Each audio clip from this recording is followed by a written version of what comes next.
Hi people, it's me, Anja. My pronouns are she and her, and welcome back to my channel for a new recent reads video. But before I get into the books, I just wanted to quickly thank everyone for finally hitting 700 subscribers. Sitting in this lull between 600 and 700 subscribers for the past 4 years has truly taught me a lot about my confidence as a content creator, as a booktuber in the community, creating all these diverse book recommendations for everyone, and I'm so genuinely grateful and happy and lucky to finally hit this milestone because I'm so grateful for all of my subscribers, but especially all of the genuine ones who comment the secret emoji at the very end.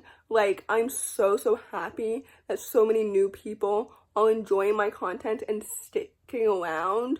You know what I mean? So I'm so grateful for all of you. So I just wanted to quickly thank everyone before I get into the books. So anyway, without any further ado, the first book on this list is called Love at Second Sight. This story is a YA urban fantasy following a gay main character who discovers that he's a clairvoyant.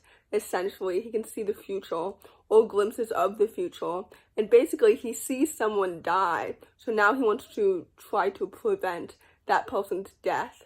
Does that make any sense? I hope that it does. I think this book was so good. I had really high expectations for this book because I've read a few books before by this author, some of which I've rated 4 stars, some of which I've rated 3 stars, and this one I also rated 4 stars because I thought it was so good and so awesome. First of all, the magic system and the world building was so vibrant and so well written and so well done. I just really enjoyed it. The characters are so well developed and so distinct. I love reading a queer normative urban fantasy. The gay romance was really cute and really well paced. I loved the friendship and the characters and everything about it. This book is absolutely so good and it's so well done.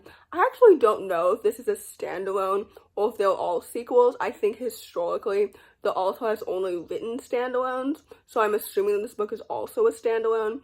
But anyway, with that said, I would gladly read more in this universe if there were more sequels. But anyway, with that said, I rated this book 4 out of 5 stars, and I would definitely highly recommend it. The next book on this list is called Murder Between Friends. This story is a YA mystery thriller, and it follows 3 former ex-best friends. Actually, only one of them hasn't spoken to the other one in 2 years, but 2 of them are still friends. Basically, 2 years ago, one of the protagonist's brother was accused of murder, but now he's being let out of jail. I don't know if that makes any sense. But basically, there are 3 perspectives in this book: Grace, Allie, and Henry. And Grace no longer speaks to Allie and Henry. At least she hasn't in 2 years, ever since she came forward and accused Henry's brother of murder, which makes sense as to why Henry and Allie don't talk to her anymore. However, now, 2 years later, Henry's brother is being let out of jail, and Allie has always suspected that he didn't actually do it. So there's that. So now they suspect that the actual killer is running around scot-free. Does that make any sense? Basically, the 3 perspectives now have to face the past and each other. I don't really know if my synopsis really made any sense, but basically the only reason as to why I'm even mentioning this book in this video is because I got an epiphany because of it, and the epiphany is that typically I don't really love thrillers because most of the plot twists and stuff is revealed through dialogue, which is obviously the characters yapping to each other, so it's telling instead of showing, and I just prefer showing over telling. Does that make any sense? Basically, because of that, the stakes just weren't as high as they could have been. I wasn't as emotionally connected to the characters or the dynamic or the romance that starts between 2 of the 3 main characters, etc. I think that many people will enjoy this book far more than I did. I shouldn't have started it at all, actually, because I didn't really enjoy the author's previous book, so I should have just trusted her reputation in my gut. But anyway, overall, I rated this book 3 stars, so take that as you will. The next book on this list is called It's You Every Time. This story is a YA contemporary following 2 black main characters who are both stuck in a time loop together, but neither of them know that the other person is also stuck. Does that make any sense? But anyway, this book was so good. First of all, the romance reminded me a lot of the romance of Field Notes in Love, which is one of my favorite YA contemporaries of all time. So that's such a very high compliment. But like the romance and the chemistry between them is so adorable and it's so well done. I love the characters individually. The plot is so well developed and so good. I love a time loop story because like the plot never became redundant or repetitive or annoying or boring, because I was just so interested in watching these characters fall in love with each other, and it was so good and so adorable and so well done. However, if you're interested in the science behind why the time loop keeps repeating and like if they get out of it or whatever, please ignore that, because that part is never fully explained in my opinion. But anyway, overall, I really enjoyed this book and I thought it was so well done. So anyway, with that said, I rated this book 4 out of 5 stars and I would definitely highly recommend it. The next book on this list is called Audre and Bash Are Just Friends. This story is a YA contemporary following 2 black main characters who like team up because the girl main character recruits the guy main character to be her fun consultant, if that makes any sense, and go through like a list of fun new experiences with her. And this book was so good. First of all, the romance is adorable. It literally had me kicking my feet and giggling. Like literally, it is so cute, so adorable.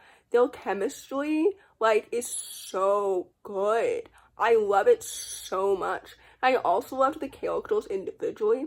Technically, I believe this book serves as a companion novel to 7 Days in June, since I read the author's note at the end, and I think that the girl main character is the daughter of the main character in 7 Days in June, which, if you didn't know, is this queer, I believe, adult romance that came out a few years ago, but I haven't read it, so I think that these books together can be read as standalones. But anyway, I read them as a standalone because I haven't read 7 Days in June. But anyway, I digress. This book was so good. I love the characters and the romance and the friendships and everything. Although, speaking of the friendships, I kind of felt like the perspective of Audrey's best friend felt unnecessary and also very underdeveloped, because I didn't understand why that side story was even there to begin with. And I didn't really love like what happened in that storyline in general. So anyway, with that said though, the main romance was so excellent and so well done and just so awesome. So with that said, I rated this book 4 out of 5 stars.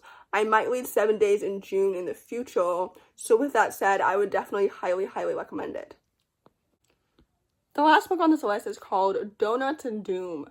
This story is a YA urban fantasy graphic novel following 2 sapphic main characters, and honestly, I don't remember the plot of this book, but I think it has something to do with a curse or magic. I don't remember why they team up at all, but basically I had another epiphany when I was reading this book as well. I think this book is so short, which made it so underdeveloped. Like every single element felt rushed and underdeveloped, from the magic system to the sapphic romance to the characters individually to everything, because the story was over before it really began, if that makes any sense. Like I rated this book 3 stars, even though the illustrations were pretty and well done, although that always happens whenever I read a graphic novel. But I realized when I was reading it and afterwards that like the magic system is so like underdeveloped, but so are the characters individually, as well as the sapphic romance. Like, I don't really believe in their chemistry or their connection. And I've read many graphic novels before with, like, a similar length or whatever. So, like, I've read better, and this book, in my opinion, just wasn't very good. So, anyway, with that said, I rated this book 3 stars. So, in conclusion, first of all, like I said at the beginning of this video, thank you so much for 700 subscribers. I'm genuinely so happy for it. Second of all, I hope that my reading month in May continues to be so good and so fruitful. I recently downloaded so many books, so I hope to like read all of them and like read really good ones as well. I have a few days off coming up. I recently started working full-time as of last month, I believe, is when it became official, which means that I've had less free time lately, but I'm really grateful for my job and work and everything, especially in this current climate.